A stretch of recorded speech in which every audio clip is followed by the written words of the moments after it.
മനസ്സ് പരിപൂർണമായിട്ടും ഭഗവാനിൽ എത്തിക്കണം. ത്രികരണ ശുദ്ധി എന്ന് പറയും.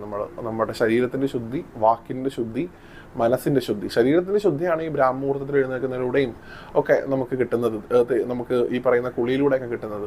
എന്നാൽ ഈ പറയുന്ന മനസ്സിൻ്റെ ശുദ്ധി ഉണ്ടാക്കാനും വാക്കിൻ്റെ ശുദ്ധി ഉണ്ടാക്കാനും എളുപ്പത്തിൽ ചെയ്യാവുന്ന ഒരു കാര്യമാണ് നാമജപം എന്ന് പറയുന്നത്. നമുക്ക് ഏത് മന്ത്രം വേണമെങ്കിലും ചൊല്ലാം. ഓം നമോ ഭഗവതേ വാസുദേവായെന്നോ, ഓം നമോ നാരായണായെന്നോ, ഓം ശ്രീകൃഷ്ണായ നമാന്നോ, ഏതാണോ നമുക്ക് ഇഷ്ടമുള്ള മന്ത്രം അത് എത്ര ആവർത്തി വേണമെങ്കിലും ചൊല്ലാം. ഇനിയിപ്പോൾ ഭഗവാന്റെ നാരായണീയം വായിക്കാനാണെങ്കിൽ ഏറ്റവും ഉത്തമമായിട്ടുള്ള ദിവസമാണ്.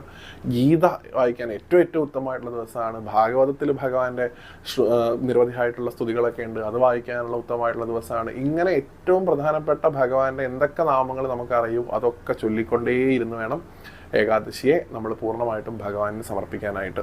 അന്നേ ദിവസം ഉറങ്ങണ്ട എന്നുള്ള 2 പക്ഷങ്ങളും പറഞ്ഞു കേൾക്കാറുണ്ട്. അത് എങ്ങനെയാണോ നമ്മുടെ ഗുരുനാഥന്മാർ നമുക്ക് പറഞ്ഞു തരുന്നത് ആ ഒരു രീതി പിന്തുടരുക എന്നുള്ളതാണ്. ഞാനതിൽ